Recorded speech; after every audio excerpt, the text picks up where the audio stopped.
Welcome to the Cynical Magazine podcast. My name is Danny Stygion, and I'm the publisher of Cynical Magazine. This is episode number 23, and today's guest is Tim Musick. Tim is a photographer and publisher. He publishes the magazines Jaded and Sick magazine, and his work with Courtney Waller has been featured in several issues of Sinical. And I greatly appreciate his work, and I appreciate that he took the time to do this interview. Anyway, let's get to it. Can you please say your name and briefly introduce yourself? Yeah, I am Tim Musick. I'm a photographer from southwestern Virginia. Been doing photography, since I was probably in my late teens, but just really got back into it after a absence for many years. Got back into it maybe 5-6 years ago, and started taking it seriously at that point. And what got you back into it? Honestly, probably, as much as I hate to attribute anything to social media, the fact that I saw a lot of work on social media that some was inspiring and some was inspiring in a negative way. And in other words, I saw it and I thought, man, I used to do better than that when I was 19 years old with an old 35 millimeter. I should really get back into this and kind of, sort of get myself back out there, because if that's what people are, attributing photography to today, maybe I have a chance in it. I feel the same way when I see like a bad movie. It just kind of gives me motivation. Like, I could do this better than this. Yeah, I hate to say that type of, I don't want to attribute it to negativity, but there's something to be said about how I feel like anyone could do that at that point. Yeah. I know you published 2 magazines. Can you talk about them and how they came together? Sure. The first is Jaded magazine, and that's my pet project. And I had started planning that in about 2019, and it was something that I just wanted to put together. I shoot a lot of, art nude, art erotica, art fetish type of work, and it's really niche work. There's not a lot of market or outlet for that. And when I started noticing that there were a lot of other self-published magazines out there, and that it was possible with today's technology and the internet and so forth, I said, well, if there's not a home for it, maybe I should build a home for it. And that sort of led me down the rabbit hole to notice that, we have censorship on our social media platforms. There's not a lot of places that want to deal with, forgive the terminology, but things that are too artsy for porn, but too porny for the mainstream. Right. That's I don't know how else to say that, but basically, a lot of people tend to do pearl clutching these days and feel like things are a bit too explicit or too quote unquote naughty to be out there. But it's still valid artwork, and artwork like that's been going on for years and years and years. And I just felt like, these people need an outlet that shoot in the same type of way that I do. And this work needs a home. And so that has sort of led to the Jaded magazine project and sort of the continuation of that project and how it's evolved since that time.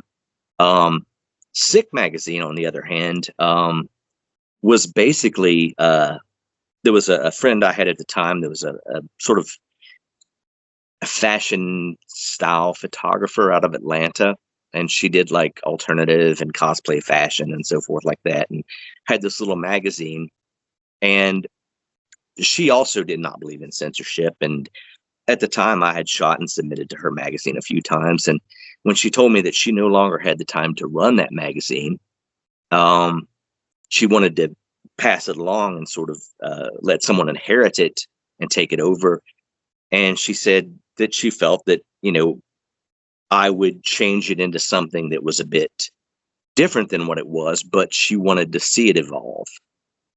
And so I took it from a magazine that was basically about fashion and or uh, cosplay or these costume elaborate shoots to a magazine that was more targeted toward photographers with a theme every month. Whereas Jaded is never themed, this magazine is specifically themed with each issue to sort of entice creators, be they photographers, models, or whatever, to sort of step outside of what they normally shoot, like if they're straight studio photographers or whatnot, to get outside of the realm of, oh, I only do, beauty shots or glamour shots or pinup shots, and try to shoot in a different method and hopefully maybe expand people's concept of what can and can't be done in photography and still be valid. And you publish these quarterly? That's correct. Both of them are quarterly. And do you work with Courtney Waller on these magazines? Yes, she's my co-conspirator on both of them, and invaluable as an editor. Awesome. Yeah, I love the work that you two have done for Sinical over the years. Well, thank you so much, man. I had a chance to look through the magazines, and I really love the photographs in it. I see a lot. It seems to be a lot more black and white over color. Is that something that you prefer? It is, and that's not a hard and fast rule. It just, there's something about black and white images that sort of relay a timeless, iconic look. And for me, it's a bit transformative. You can take even a good image and make it an excellent image sometimes in black and white just by use of contrast and lighting. It highlights those features of an image without sometimes the visual clutter that color can bring to an image. And so to me, I always lean that way. It's a very maybe traditional way of looking at things, German expressionism, Helmut Newton, that kind of thing, to where you see those images and you're like, man, this is sort of iconic and timeless and classic. Yeah, I love black and white photography. That's how I started. And there's so many great images in the issues that you sent me. Thank you. How'd you get started with photography? Probably when I was 6 or 7 years old. Wow. I got like I can't even remember what they were, like 110s or something like that. One of those little disposable kinds of things that it was gifted to me for Christmas. And I just shot everything, wasted a lot of film and a lot of my parents' money at the time. I'm sure getting it developed. And it was something that held my interest all the way up through college. And I took a little photography course in a local college that wasn't much, but I did learn, developing film and so forth, and just really was interested in it. And that sort of fell off after I got out of college and real life took over. And, had other interests in my 20s and 30s. And then up in my 40s, I sort of got a better interest into it again. And that's developed into where I'm at today. When did you start doing or playing around with alternative or fetish photography? Officially when I came back into it. Back into it. Yeah, I won't promise that when I was in my early 20s that I never took any photos like that, because I certainly did. But those, when we were young, we took photos of a lot of things that we can't share these days. Right. Did you have any influences when you first started? Newton, obviously. Yeah. Mapplethorpe, Man Ray. Those were probably my biggest favorites, even, in my early 20s. But, now I've picked up some others, Gunter Blom, Giles Burkett, Jean-Paul Four. Obviously, I really like your work, Danny. Thank you. I appreciate that. There's a lot of people that I look at that are sort of I guess contemporary is what you might call them, um, of the past, 100, years or so. And I look at their work and I think, man, that's what I aspire to capture. It is something that's sort of iconic. I always tell people that it's better to stand on the shoulders of giants than it is side by side with everyone else. Right. And what would you say are like some of the most important aspects of a photo? And also, what are like some things that when you see them in a photo, you immediately think, this is bad, like pet peeves or things that you just don't think work? Um, to me, there are a few. There's probably the two most important things in a photo to me are framing slash composition. That's the big one. Um, just if a photo is poorly composed, it's going to fail. And the second one being lighting. If a photo isn't lit nicely, it's going to fail. Um, I see a lot of work that's I would compare it to product photography where everything's evenly lit. There are no shadows. There's no dynamicism, if we can use that as a word. It just doesn't have a great dynamic to it. It doesn't have any great leading lines. There's no atmosphere, which I feel like light and shadow really brings to a photo. And to me, those are very eye-catching things that just make a photo pop. And so those are really what I look for. Things that make a photo fail. The lack of those things, first of all, and then questionable editing. I think that's another. And I know that's not strictly photography, as much as it is post processing, but I see a Like, lot of work where people do the plastic skin thing, they over filter, or yeah, that's what I was going to say, like over filtering. yeah, and that's in commercial photography.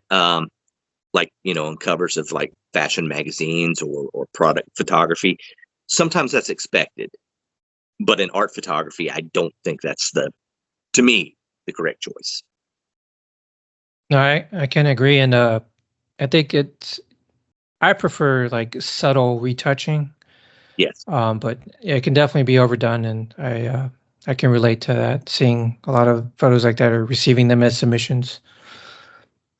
And um Go oh, ahead. go ahead. Oh, I was just going to say I see a lot of work that is it's trying to be art photography, but they're using glamour techniques on it or product techniques, and when they're processing, and it certainly makes the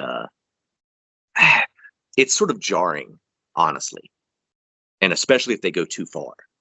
Yeah, I know you'll know what I mean by this when I see a lot of these people run the sliders all the way to the right. yeah. Oh, back to lighting. What? How do you light your photos? Do you prefer to work with like constant lights or natural light, practicals, or like flashes? I have worked with all, um, and I always find that to me, um, it's shoot specific. You shoot with a purpose, and you light for that purpose. Um, so if I want something that looks very soft, organic, natural, generally speaking, I'll use either natural light or use continuous light. Whatever I decide to set up as a light source, whether it be an LED panel or hell, even a desk lamp. Um, soft boxes and the whole 9 yards. But if I want something that's a bit more crisp or that has a bit more punch to it, I'll move up to strobes. Um, or sometimes if you want that cinematic look, you want to move up to a strobe in a photo to give that very high punch factor to the image. But it really is a matter of what I'm trying to achieve per shoot that I'm doing. Um, I don't have a preference, honestly. I've been leaning towards continuous lighting a lot recently, but that just might be because of the style of work I'm doing recently. And do you have like a standard like 3-point light setup, or do you try to experiment I'm with setups a little bit more? I'm completely experimental, man. To me, if it's a lot of movement with my light to find what I want when I'm staging a shoot. Like if I decide to use either strobe or continuous lighting, I want the light to look a very specific way.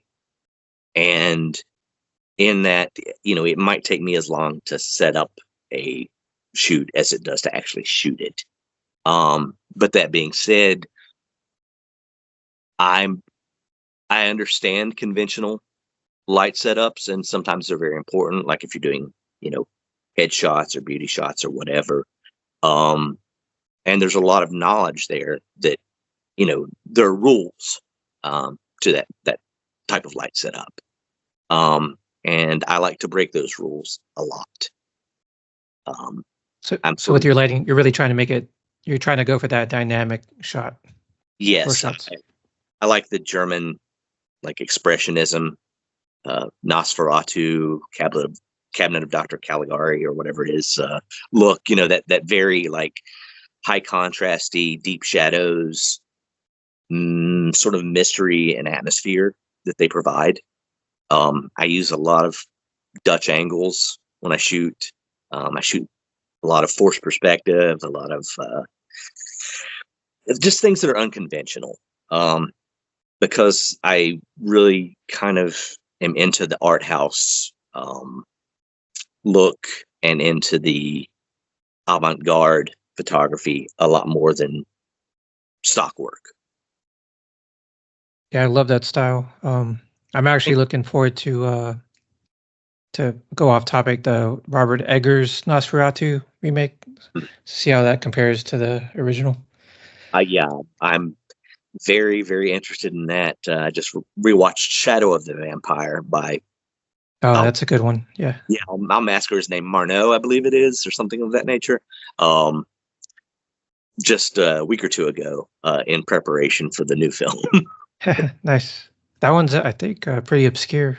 The one with Will M. Dafoe, right? Yes. Yeah. Yes. I think it came out in 2000-ish. But he did some very good experimental short film work that you can find, I believe, on YouTube before he made that film. And it's certainly not for the casual moviegoer. It's absolutely phenomenal, though, for art house style work. And what about other films? Are there any other films that have inspired you? There are films recently that I've seen that I thought were just amazing. There was a series actually on, I believe Hulu had it, called Poor Things, which was just beautifully done cinematography wise. And there was, I think, a French film on Netflix called El. I don't know. I think it translates to The Count. I can't remember the name of it, or something like that. But it's all in black and white, and it's very, very just atmospheric. It leans very highly into the use of light and shadow. It's just amazingly done, and I can't say enough good about the way it was shot. It's just kind of awe-inspiring and jaw-dropping to watch it. Well, I'll have to look into that one, and I haven't seen Poor Things yet, so I'll have to add that to my list. It's fun. It's fun.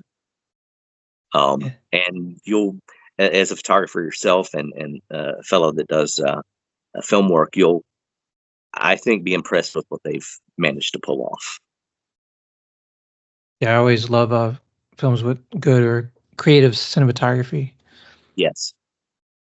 And it's certainly something that I don't know. There's something to be said for that as opposed to the traditional Hollywood quote unquote style of making films.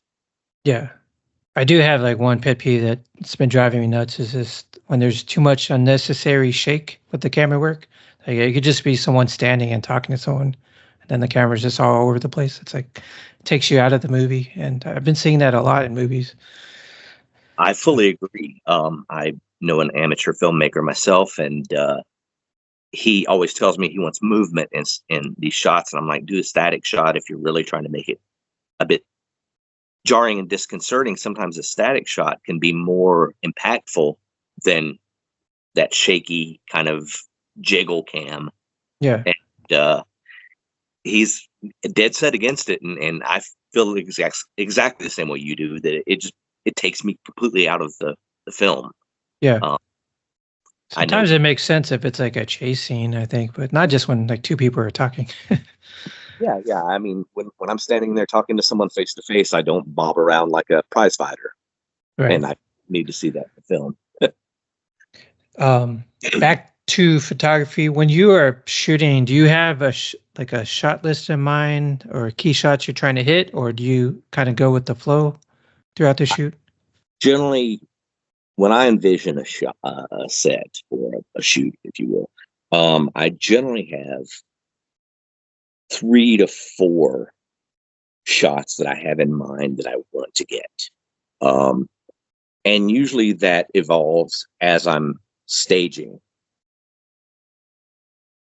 the shoot.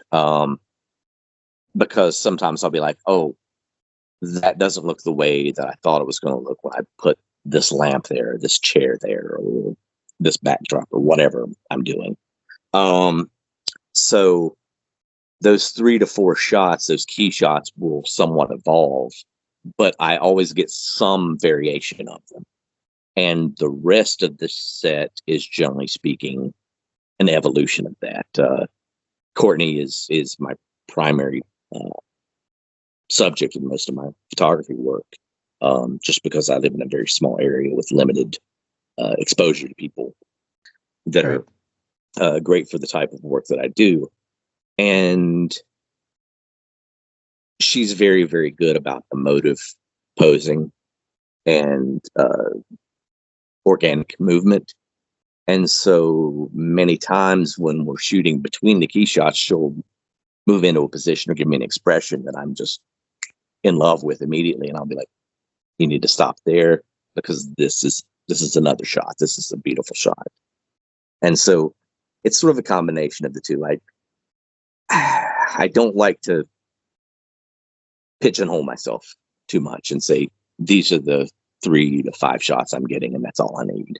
I think that's, I know other photographers work that way. I can't work that way. I don't feel it's conducive to me getting the best work. And does Courtney kind of know what you're going after, like since you've worked together so much? Yeah, she's really good with that. I have little phrases that I toss out to her, and she knows exactly. No one else would know what they mean. But like blue steel. Yeah. No, I'll tell her to give me the Eva Green. Eva Green has this very, very severe, serious look. If you watch Penny Dreadful, she uses it many times in that series, and it's almost like mean mugging the camera. And so when I tell her that, she gives me that severe kind of stern look that I'm looking for. And yeah, there are several other things like that just really help because we've got that rapport built up of working together for so long. That's awesome.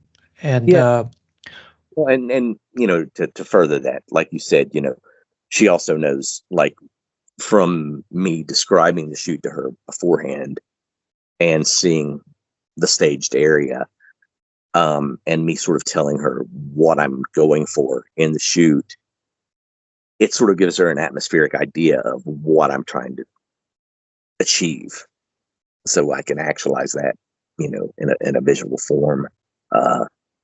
So she's she acts accordingly. Does she come up with concepts that she wants to try and create with you, or is it, or do you do most of the brainstorming? Every now and then she comes up with one. Normally, I do shoot a little bit of glamour and a little bit of pinup. Every now and then, you've gotten some of them yourself. Yeah. In fact, the one that we did with the stick pony, Oh yeah. that was her. That was her idea. That, that was a great set. Thank you. That was, that's outside of what I normally would shoot, but I'm capable of shooting it. And, I just, at that point, if she comes up with an idea, and I try to take that and blend what I do with her idea to make it something that I feel is, I won't say worthwhile, but something that I can wrap my head around with, and not only it be hers, but also be mine. If I just wanted to shoot other people's ideas, I'd go get a job at Olin Mills. Right. If that's still a thing, I don't even know. I don't know. No, but that's a good way of looking at it. And when you shoot, so I guess there's kind of two different methods of doing this. There's photographers that shoot a lot of images and then they narrow it down when they're editing or in post to their favorites. And then there's people kind of like Steve Diaghiletti where they'll just shoot that one roll of film and they'll take their time with each shot and they won't click the shutter button until they know they have that shot. And I see positives in both ways of doing things. How do you approach your, I guess, image count? I know people that are like that literally will shoot 20 shots to get 12 images, and they say, "I'm done. That's all I need." And I respect that. That shows a high level of technical proficiency. Probably much more technical proficiency than I'll ever have. To me, I try not to go overboard with the. I try not to spray and pray, as the photographers Right. call it. But if I feel that there is a pose or a look, or it's in between the shots that I'm getting, and there's some organic feel and flow and motion happening, I believe that I would be remiss to not try to capture those, because I'm trying to capture organic essence in a photo. I'm trying to capture something that's somewhat real normally. And that's not when I'm shooting pinup as much, or when I'm shooting glamour as much, but when I'm trying to do what I consider art photography. And that's something that can't necessarily be posed. And I feel like if you don't try to get those in between shots, sometimes you're missing out on something that's authentic. And I would much rather have it an authentic, genuine expression or movement captured than just being painted into a corner of what I have in my mind. Right. So, yeah, I mean, I'd say that I definitely am somewhere in between the two. I don't want to go out and burn 3,000 images in a 2-hour shoot. That's ridiculous. Yeah. But I also don't want to do a 2-hour shoot and have, come away with 30 images on my camera. That would make me feel very sad and like I did not do my job as a photographer. That's a good way of putting it. And for the record, I'm not that guy that only shoots 20 images. Like I'm trying to be better at being that guy or narrowing it down. But it's not easy. I kind of do what you do. I think just try to capture those moments as they happen, but not try to shoot too much as well.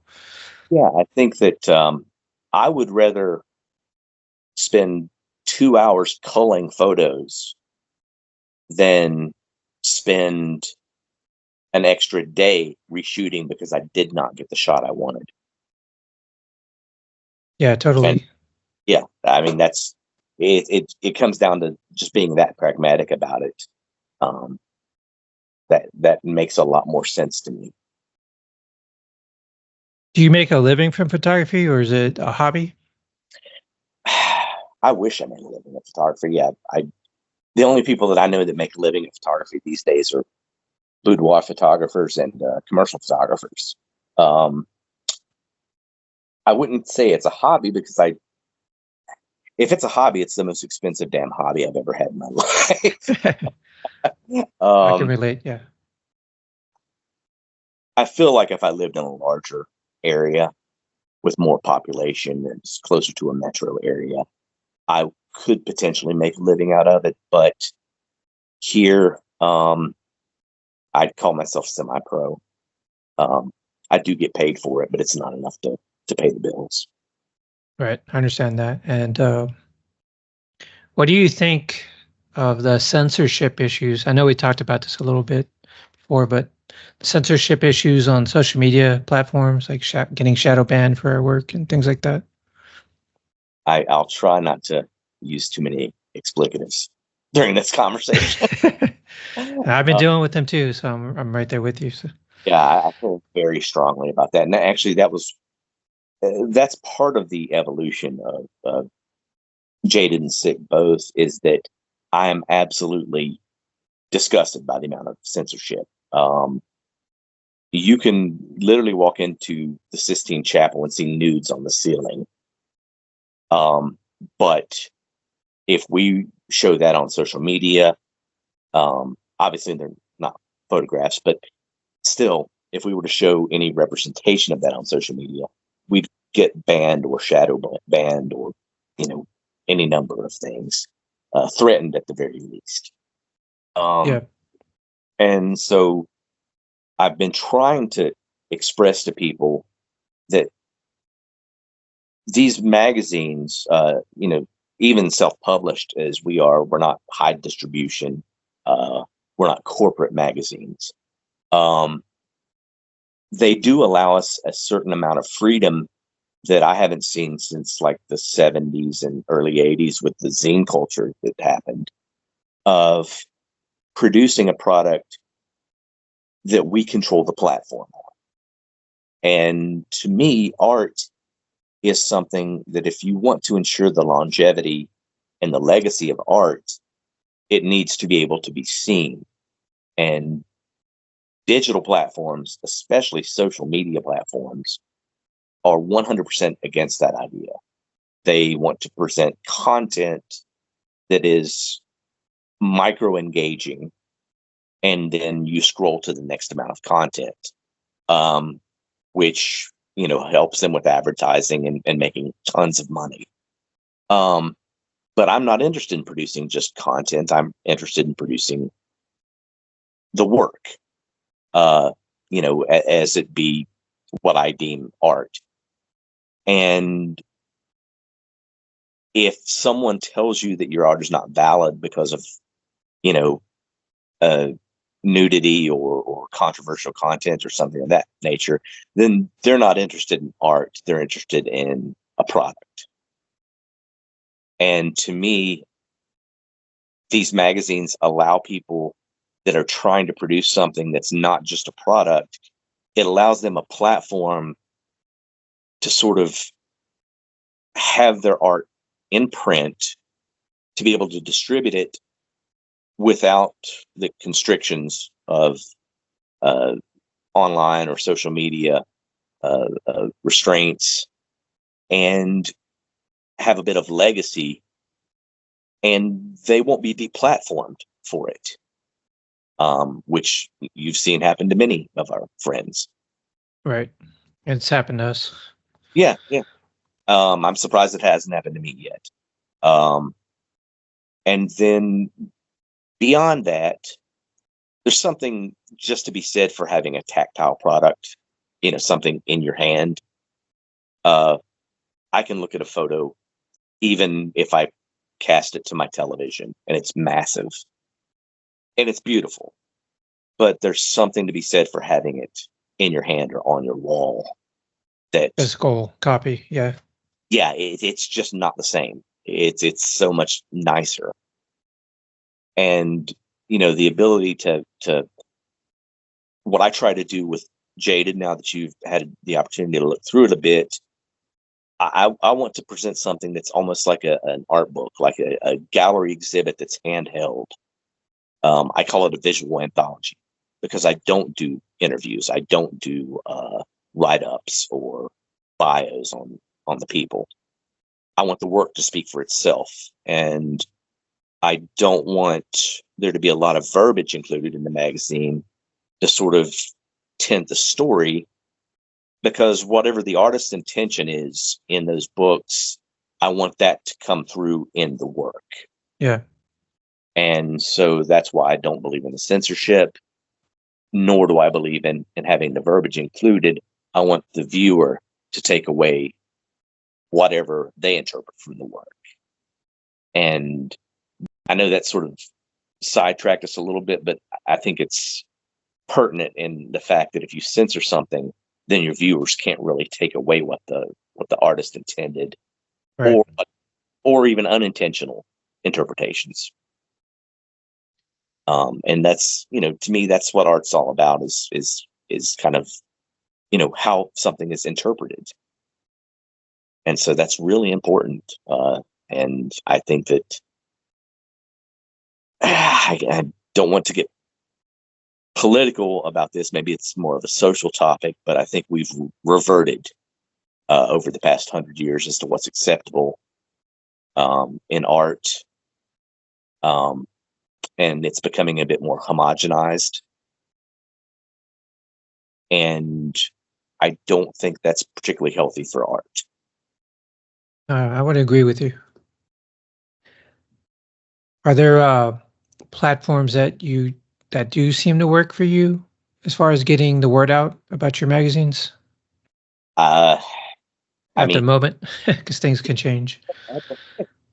today, no, it's funny. I mean, I use Facebook and Instagram as I think everyone does. I've not been able to stand Twitter or X or whatever they're calling it today. I've not been able to stand that since the 2000s. I mean, I just detest the form of the platform, and it's a bit toxic to me, just not mentally healthy. So I don't use it. And I know that they are more lax on censorship than probably any of the other platforms. I just don't like being on it. I'm present on Caviar, but I don't actively use it. It's just another outlet. I haven't heard of that one. It's for publications, and it's basically set up in a subscription style format to where you can do talent calls, you can advertise your publication, you can do, I suppose, a lot of things. It's almost like a network that you pay for. And it's fairly large and pretty impressive.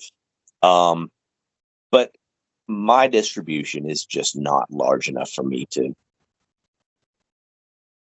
I guess, reasonably support that type of investment into it. Right. And I think people get the wrong idea about folks like us that self-publish. They think, oh, you make so much money off these magazines, you're rolling in it. And If they only knew how much. Yeah. I could literally flip burgers at Burger King and make more money than I make off of an issue of this magazine.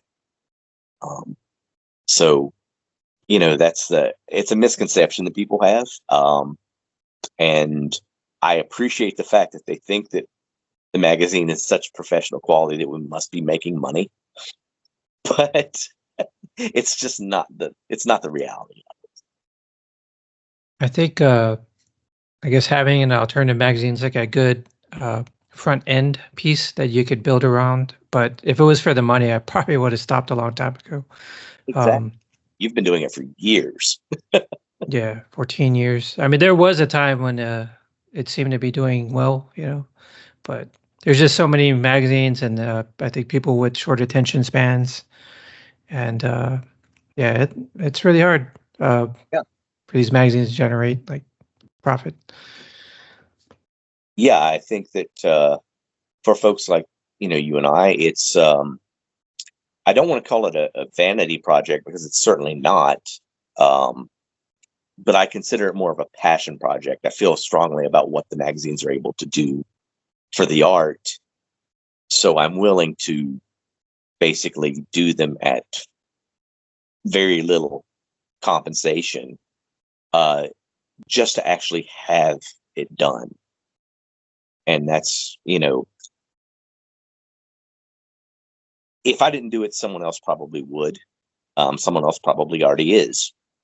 But because we don't have, major corporations funding us and putting them on newsstands, and if we did, we'd be hauled in front of a Senate committee. It would be a different story. We'd be beholden to other people as to what we could and could not print and produce. Right. And so, again, that sort of leads back to what platforms I'm on. I'm actually kind of happy that I get to put out the product I want without having to jump through the hoops that some of these platforms do require. Yeah, that's a good thing. And so my last question, and you could talk about both aspects or just one. But with smartphones and AI developing at a rapid rate, what do you think is the future of photography and photographers? And when I say smartphones, I mean like some people, a lot of models seem to be taking photos, selfies with their cameras instead of working with photographers. Like, how do we convince them that they still need a photographer? Um, that's a great question. Okay, let's sort of break that down. Um, I'm all for people doing self-portrait work, whether it be with a camera, like a traditional camera and a timer, or remote, or smartphones. If they can get a high enough resolution image on a smartphone to make that archival, fantastic. And some of the new smartphones will do that. Um, and I think that leads to a lot of personal exploration and uh, maybe experimentation with their own artistic views. And perhaps they feel a level of comfort that they would not feel if there were another person present, being male or female, doesn't matter. Um, because it's literally just them and a device. And so I feel that's important. That being said, there are certain shots that I won't say are impossible, but are very, very difficult to get when doing self portrait work without a ton of equipment or a ton of expertise. And that's where I think having a photographer comes into it. Or if you just basically have no artistic abilities, or you just haven't developed your skills yourself, but you want photos done, you should seek a professional photographer. Um, Both have their place. Um, then we've got the remote shoot apps, which I actually just started testing out a couple weeks ago, and those are interesting. Obviously, you don't have free movement of your camera, but you can use a device and connect to another person's device, have them set up the, you know, camera wherever they want and the lighting, and you can do a remote shoot. Like I could shoot someone in Arizona or California or whatever. And again, it doesn't allow you a free range of movement for the camera itself, but you're in audio communication with the person, and you can, direct them as you need to, and ask them to move lights and so forth if you want to, and they're agreeable to that. Um, and that does open a few doors up for people that could never connect before. If I find a subject in, again, California, that wants to shoot with me, but we're unable to make the trip, that does allow us to work together without physically being in the same space. And that's nice. I don't know that that is hurting photographers as much as it is actually just a new tool in their toolbox, so to speak. It's something that I know that we're getting blowback against, but we got blowback when, cameras went digital. We got blowback when cameras went mirrorless. We got blowback when cameras became usable on cell phones. And everyone does their hand wringing about it, but I don't think it's necessarily destroyed photography as an art form. And, even if we want to delve into the controversial topic of AI in photography, it's probably going to hurt a lot of commercial and product photographers, and all these stock image sites. That being said, as far as art photography, I don't know that AI is going to hurt art photography too much, because I don't know that many people making a living in art photography. So you can't really take away your income if you don't have any income. Right. And AI with generative fill and some of these other tools that are available, I think they're good tools as long as people realize that it's not a push button and done. It's not a turnkey solution. You don't type in a prompt, get an image, and send it out as is. It's literally no different than, the auto tone or auto contrast that Photoshop has. It's something to be used in your workflow. And I know that's not how a lot of people are using it. But I think it's because it's so new that it's a fad. And once the fad dies down, at least for art photographers, it will be something that they are able to use to perhaps enhance their image, but not replace their image.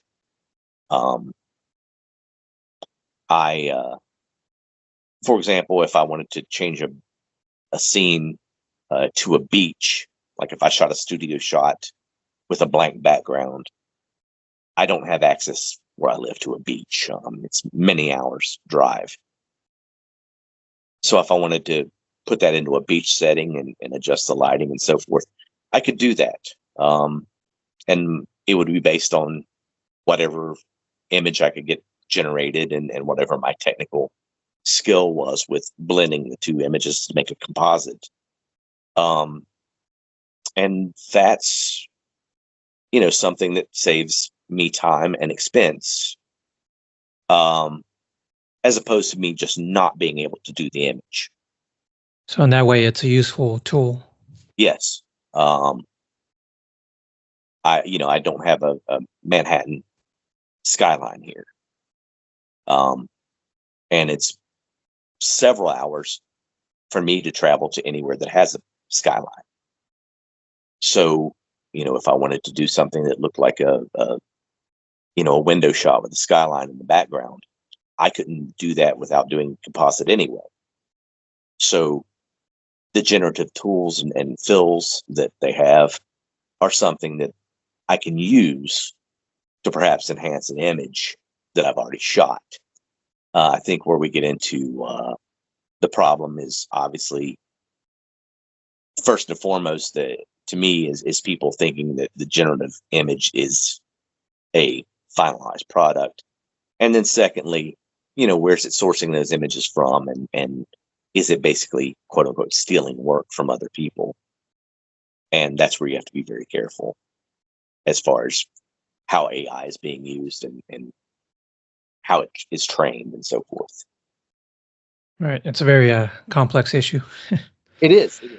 I don't want to come down too hard on either side of it, because honestly, it's when television was invented, everyone argued that it would kill radio, and it did to a point. But are we better off with it, or would you rather have just stayed with radio? That's a good question, and I don't know the answer to it. But here we are, many years later, and I think that AI will be of that nature until we get it settled. Right. Well, I appreciate you taking the time to do this interview with me, Tim. Of course. It was my pleasure. I appreciate you reaching out. And I look forward to seeing more of your work and future issues of Cynical when you have time. Yeah, thank you. Look forward to it as well, and always look forward to seeing more of your work.